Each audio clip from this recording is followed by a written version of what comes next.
স্থানীয় সময় রাত ৯টা। হঠাৎ আকাশ থেকে মুহুর্মুহু গোলাবর্ষণ, বোমা এবং মিসাইলের বৃষ্টি, আর মুহূর্তের মধ্যে গোটা হাসপাতালটা পরিণত হলো মৃত্যুপুরীতে। কিন্তু প্রশ্ন হচ্ছে, এটা কি হাসপাতাল ছিল নাকি অন্য কিছু?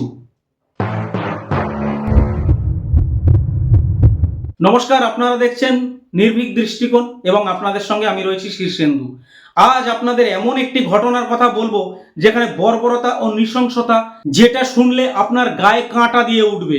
আর এই নৃশংসতার শিকার হলো কাবুল, আফগানিস্তান, যেখানে একটি বিশাল মাদকাসক্তদের চিকিৎসার জন্য হাসপাতাল রয়েছে।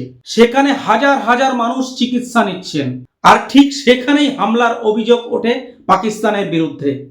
আফগানিস্তান দাবি করেছে পাকিস্তান রাতের অন্ধকারে নিরীহ মানুষের ওপরে এয়ার স্ট্রাইক চালায়, যেখানে কমপক্ষে 400 জন নিহত এবং 250 জন আহত হয়েছেন।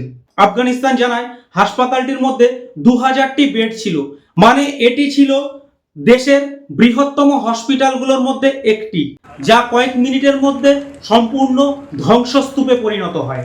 কিন্তু এখানেই আসে বড় টুইস্ট।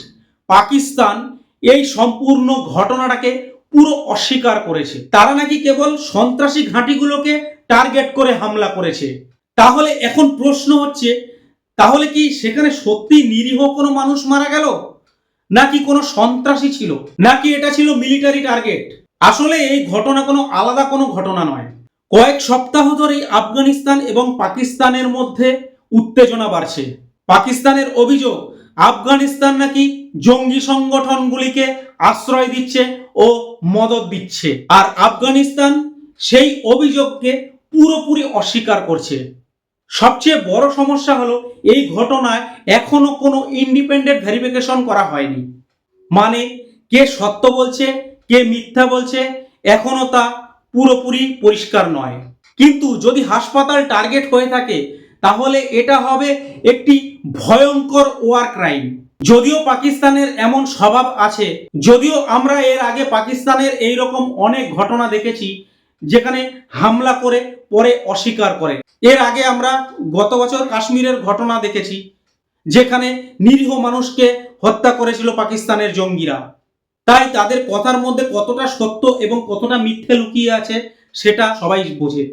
আপনার কি মনে হয়, এটা কি সত্যিই একটা ভুল টার্গেট ছিল, নাকি হাসপাতালকে ইচ্ছে করেই টার্গেট করা হয়েছে? কমেন্টে জানান আপনার মূল্যবান মতামত, এবং ভিডিওটি যদি ভালো লাগে তাহলে লাইক, কমেন্ট, শেয়ার করুন এবং দেখতে থাকুন নির্ভীক দৃষ্টিকোণ। নমস্কার।